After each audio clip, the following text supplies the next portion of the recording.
The Age of Mammals.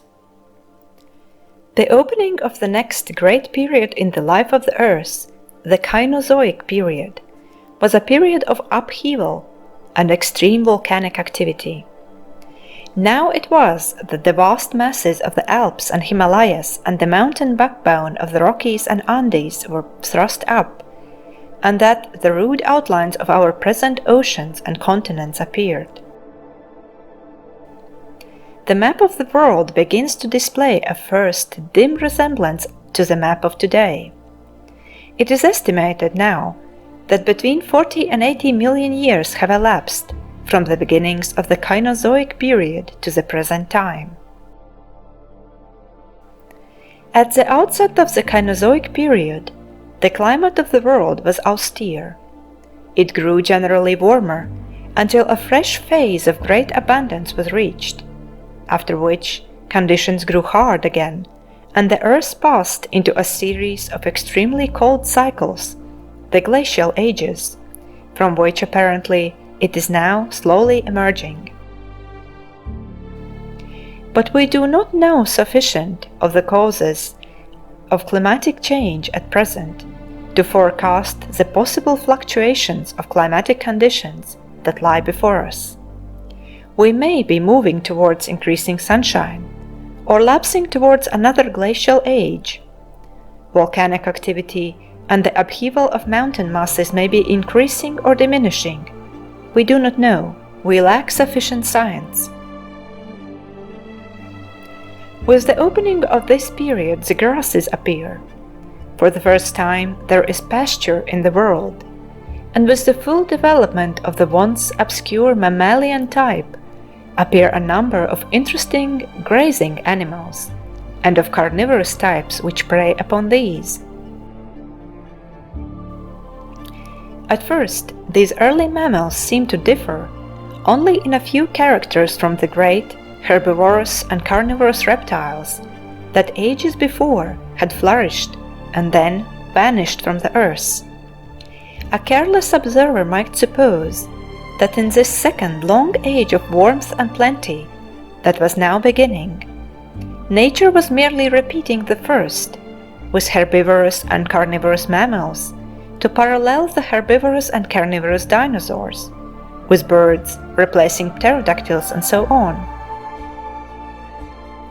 But this would be an altogether superficial comparison. The variety of the universe is infinite and incessant. It progresses eternally. History never repeats itself, and no parallels are precisely true. The differences between the life of the Cainozoic and Mesozoic periods are far profounder than the resemblances. The most fundamental of all these differences lies in the mental life of the two periods. It arises essentially out of the continuing contact of parent and offspring, which distinguishes mammalian, and in a lesser degree bird life, from the life of the reptile. With very few exceptions, the reptile abandons its egg to hatch alone. The young reptile has no knowledge whatever of its parent. Its mental life, such as it is, begins and ends with its own experiences. It may tolerate the existence of its fellows, but it has no communication with them. It never imitates, never learns from them, is incapable of concerted action with them. Its life is that of an isolated individual. But with the suckling and cherishing of young, which was distinctive of the new mammalian and avian strains, arose the possibility of learning by imitation, of communication by warning cries and other concerted action, of mutual control and instruction. A teachable type of life had come into the world. The earliest mammals of the Cainozoic period are but little superior in brain size to the more active carnivorous dinosaurs. But as we read on through the record towards modern times, we find in every tribe and race of the mammalian animals a steady, universal increase in brain capacity. For instance, we find at a comparatively early stage that rhinoceros-like beasts appear. There is a creature, the Titanotherium, which lived in the earliest division of this period. It was probably very like a modern rhinoceros in its habits and needs, but its brain capacity was not 1/10 that of its living successor.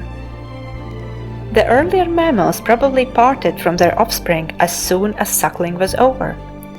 But once the capacity for mutual understanding has arisen, the advantages of continuing the association are very great, and we presently find a number of mammalian species displaying the beginnings of a true social life, and keeping together in herds, packs and flocks, watching each other, imitating each other, taking warning from each other's acts and cries. This is something that the world had not seen before among vertebrated animals. Reptiles and fish may no doubt be found in swarms and shoals.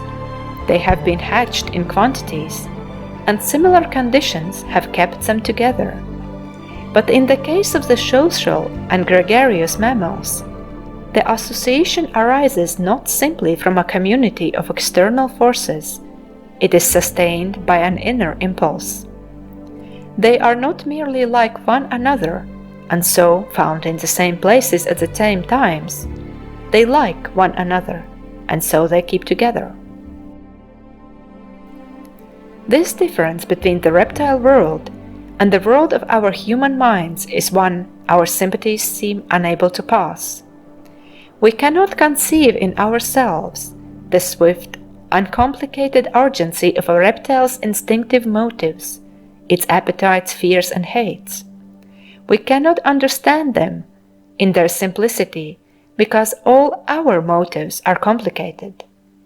Ours are balances and resultants and not simple urgencies. But the mammals and birds have self-restraint and consideration for other individuals, a social appeal, a self-control that is, at its lower level, after our own fashion. We can in consequence establish relations with almost all sorts of them. When they suffer, they utter cries and make movements that rouse our feelings. We can make understanding pets of them with a mutual recognition. They can be tamed to self-restraint towards us, domesticated and untaught. That unusual growth of brain, which is the central fact of Cainozoic times, marks a new communication and interdependence of individuals. It foreshadows the development of human societies, of which we shall soon be telling. As the Cainozoic period unrolled, the resemblance of its flora and fauna to the plants and animals that inhabit the world today increased.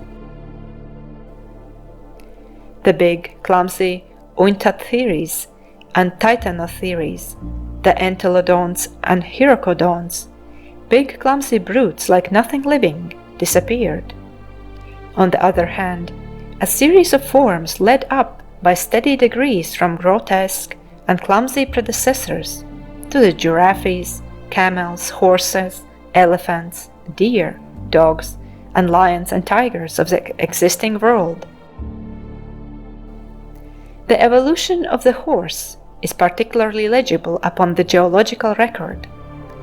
We have a fairly complete series of forms, from a small, tapir-like ancestor in the early Cainozoic. Another line of development that has now been pieced together with some precision is that of the llamas and camels.